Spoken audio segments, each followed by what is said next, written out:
So hi guys, so today we are going to review about Triumph Speed 400 versus Pulsar NS 400.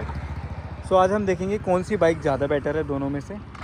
काफ़ी मेरे पास comments भी आए थे कि यार दोनों बाइक का जो है एक बारी वो डालो कंपैरिजन, किसी का अगर बजट कम है तो वो क्या NS 400 ले सकता है। So today I am going to tell you which bike is more better for you according to your budget. So ये है पल्सर NS 400 जो कि मेरे दोस्त की है सेल्विन। सो और ये है ट्रायम्फ स्पीड 400, जैसा कि आप लोग जानते हो ये बाइक तो मेरी है। तो गाइस स्टार्ट करते हैं इसके पावर से। अगर मैं दोनों बाइक के पावर के बारे में बताऊं तो ऑब्वियस सी बात है पल्सर की पावर ज़्यादा है। 40 PS पावर ये प्रोड्यूस करता है एट 8000 RPM और ये 0.5 कम करता है 39.5 एट 8000 RPM ये पावर प्रोड्यूस करता है। जहाँ और इसके अलावा अगर मैं टॉर्क की बात करूँ तो इसका टॉर्क ज़्यादा है, ऑब्वियस सी बात है। 37.5 न्यूटन मीटर टॉर्क है, इसका 35 न्यूटन मीटर टॉर्क है। तो टॉर्क इसका ज़्यादा है, इसका कम है। पावर 0.5 ज़्यादा है इसकी कम है। लेकिन ये बिल्कुल भी इसको अंडर एस्टिमेट मत करना इसका टॉर्क से या कुछ भी। भाई ये जो स्पीड भागती है इसको हमेशा स्पीड ड्रैग रेस में रुलाती है, हमेशा पीछे छोड़ देती है। बहुत ही क्विक रिस्पॉन्स है इसका। अगर पिकअप की बात करो या थ्रॉटल की स्पीड की बात करो, एक्सेलरेशन की बात करो, तुरंत भागती है, ये पीछे रह जाती है और काफ़ी एक अच्छा खासा डिस्टेंस आ रहता है। मैंने ड्रैग रेस की वीडियो डालने वाला हूँ, वो देखना। मैं लिंक भी दे दूँगा डिस्क्रिप्शन में, जब डल जाएगी वो देखना, पता चल जाएगा कितना फ़र्क है इस दोनों के स्पीड में जब ड्रैग रेस होती है। सो ये बहुत तेज़ भागती है, बहुत तेज़। ये उससे कम भागती है तेज़ बिकॉज देखो ये ना इस बाइक का लेने का मतलब काफ़ी सारी चीज़ें होती है। देखो ये टूरिंग बाइक भी हो गया, या आप इसको कैफे रेसर भी हो गया, ये सिटी बाइक भी हो गई।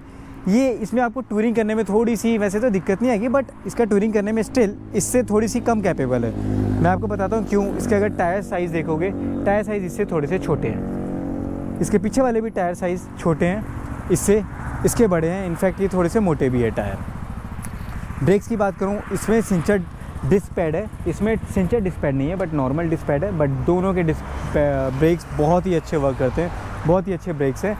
एंड अब मैं अगर तुम्हें बताने वाला था हाँ कि ये टूरिंग के लिए क्यों कैपेबल उतना नहीं है इससे। अगर मैं इसकी बात बताऊँ तो इसकी जो ग्राउंड क्लियरेंस है, तुम इसके ग्राउंड क्लियरेंस से कंपेयर करो, एक बार ही पता चल जाएगा। इसके ग्राउंड क्लियरेंस देखो और स्पीड 400 की देखो, बहुत ही ज़्यादा अंतर है। सो एक ये इसको टूरिंग के लिए ज़्यादा वो मोर कैपेबल बनाती है। And along with its tyre जो कि इसके लंबे टायर हैं, और साथ ही साथ इसका बॉडी फ्रेम एंड इसमें जो आप इजीली कैरियर्स लगा सकते हो अपने सामान रखने के लिए। सो वो कुछ चीज़ें हैं। अदरवाइज़ अगर आप स्पीड के शौकीन हो और पल्सर के हमेशा के एक शौकीन बंदे रहे हो तो आप आँख बंद करके इस बाइक को जा सकते हो। एक और फ़र्क है बिकॉज ये बाइक सस्ती आती है इससे काफ़ी ज़्यादा। ये आपको 2.45 तक पड़ जाती है पल्सर NS 400 ऑन रोड। और वहीं अगर मैं स्पीड 400 की बात बताऊं तो 2.80, तो इनफैक्ट 2.9 तक भी चली जाती है। नए मॉडल्स के साथ तो और महंगी जाएगी जब ये GST लग जाएगा, और वो भी जाएगी खैर GST के बाद तो। सो ये चीज़ें हैं। और मैं अब हैंडलिंग की बात बताऊँ तो भाई NS 400 का एक मुझे बहुत ही अच्छी चीज़ लगती है।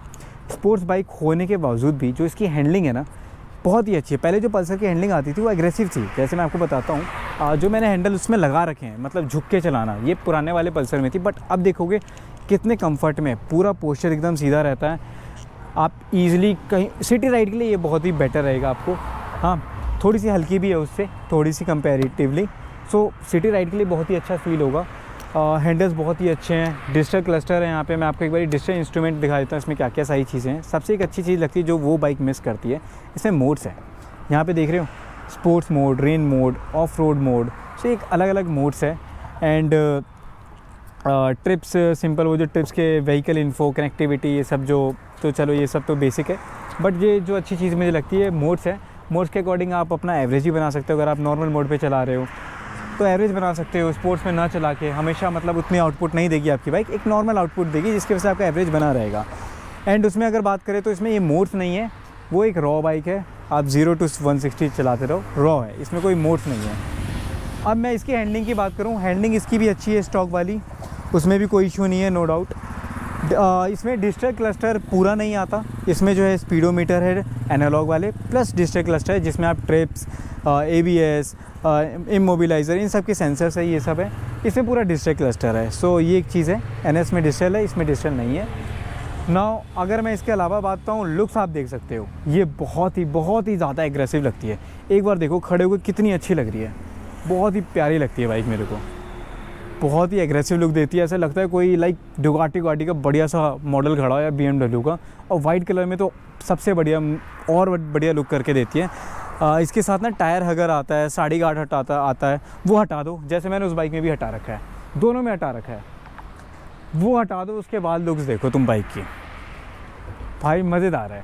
अगर अब मैं इसके अलावा बात करूं साइलेंसर की, जो मेरे ना एक पर्सनल चीज़ है यार, स्पीड 400 में ना मेरे को ये साइलेंसर अच्छा लगता है, क्रोम फिनिश का।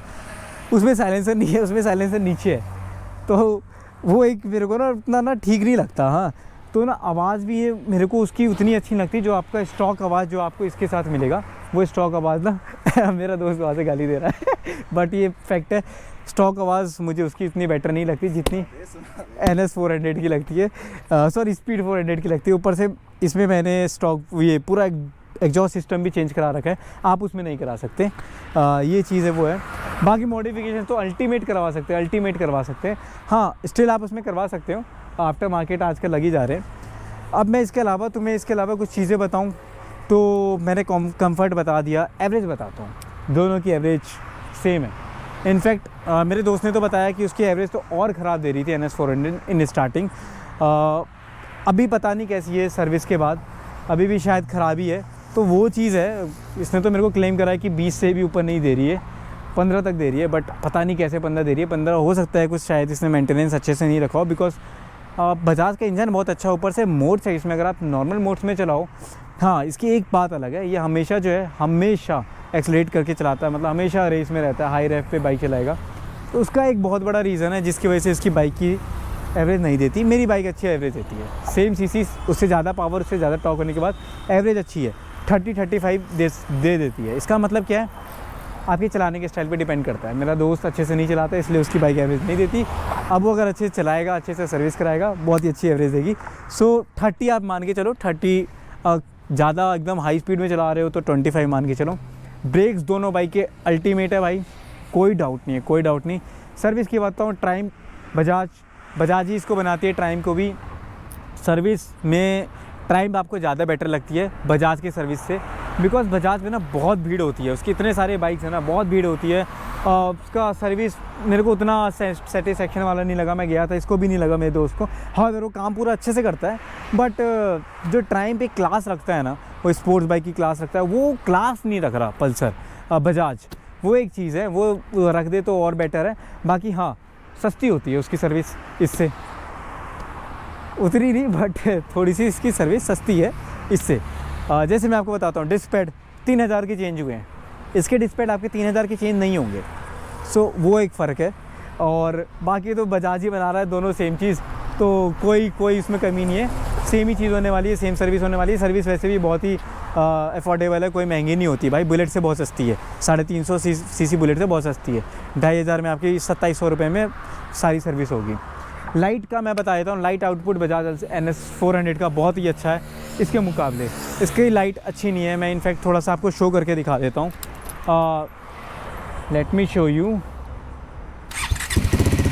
अगर मैं इसकी लाइट दिखाऊँ, ये इसका थ्रो है, थोड़ा सा आप आगे देख सकते हो।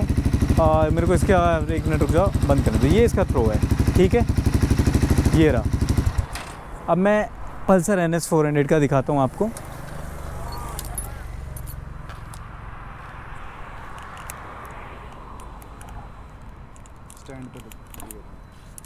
स्टैंड लगी। सो ये लाइट देख रहे हो कितनी ब्राइट है जलते ही। सो ये एक फ़र्क है, कहाँ तक थ्रो जा रहा है इसका, ये देखो। सो ये चीज़ है जो इसमें नहीं है लाइट में।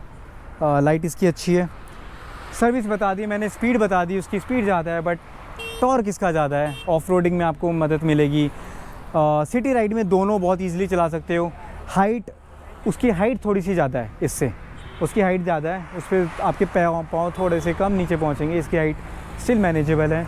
बाकी मैंने आपको ग्राउंड क्लियरेंस बता दिया कि उसकी कम है NS 400 की, इसकी ग्राउंड क्लियरेंस ज़्यादा है। उसके टायर छोटे हैं, इसके टायर बड़े हैं। अच्छा, एक चीज़ और है, बहुत ही अच्छा मेरे को फीचर लगता है, इसमें इमोबिलाइज़र है। जो थोड़े से पैसे महंगे हैं उसका डिफरेंस भी है। अगर ये पैसे महंगे हैं तो इसकी जगह देखो बड़े टायर्स है, डिस्क पैड अच्छे हैं, और ऊपर से इसमें इमोबिलाइज़र है। मतलब इस चाबी के अलावा कोई और चाबी से बाइक ऑन नहीं हो सकती, बिकॉज इसके अंदर एक सेंसर होता है, और जब ये की यहाँ जाती है तो सेंसर डिटेक्ट करता है एंड तभी ये गाड़ी ऑन होती है। सो ये सेंसर है इसमें, यही सारी चीज़ें हैं। सीट बताऊँ तो यार मैं तो कहूँगा पल्सर NS 400 की सीट ज़्यादा बढ़िया होगी भाई इससे, क्योंकि थोड़ा सा आप यहाँ पे देख रहे हो आपको हिप के लिए सपोर्ट मिल जाता है, यहाँ पे बहुत ही अच्छा थाई सपोर्ट है। सो वो चीज़ है। हाँ, यहाँ पे हिप सपोर्ट, थाई सपोर्ट थोड़ा सा कम है, और इसका जो कुशन है ये थोड़ा अच्छा है इसके मुकाबले। ये थोड़ा बहुत ही टाइट है जिसकी वजह से हिप में जल्दी दर्द होता है, इसमें आपको थोड़ा सा सपोर्ट मिलेगा। एंड सब चीज़ मैंने आपको बता ही दिया। इसके अलावा हॉर्न्स तो क्या ही है, सेम है। प्राइस ये ज़्यादा है, ये कम है, एवरेज बता दिया। इसके अलावा कोई भी चीज़ छूटी हो मेरे से कमेंट में पूछ लेना। आई होप मैंने सब चीज़ कवर कर दिया है। सर्विस में थोड़ा सा जाओगे तो इसकी आपको महंगी पड़ेगी, इसकी सर्विस सस्ती पड़ेगी।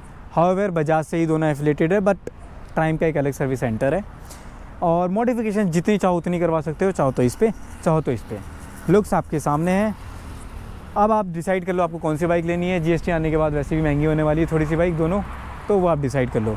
अंतर भी बता दूं मैं आपको, 30,000 तक का थोड़ा सा अंतर आ जाएगा आपको नई बाइक्स में, 25 से 30,000 में, बिकॉज जो GST बढ़ा है वो काफ़ी सारी 20% तक बढ़ी है। So thank you guys. कोई भी डाउट हो मेरे से कमेंट में पूछना, और या सब्सक्राइब करना मत भूलना, सब्सक्राइब कम करते हो। सो बाय, मिलते हैं नेक्स्ट वीडियो में।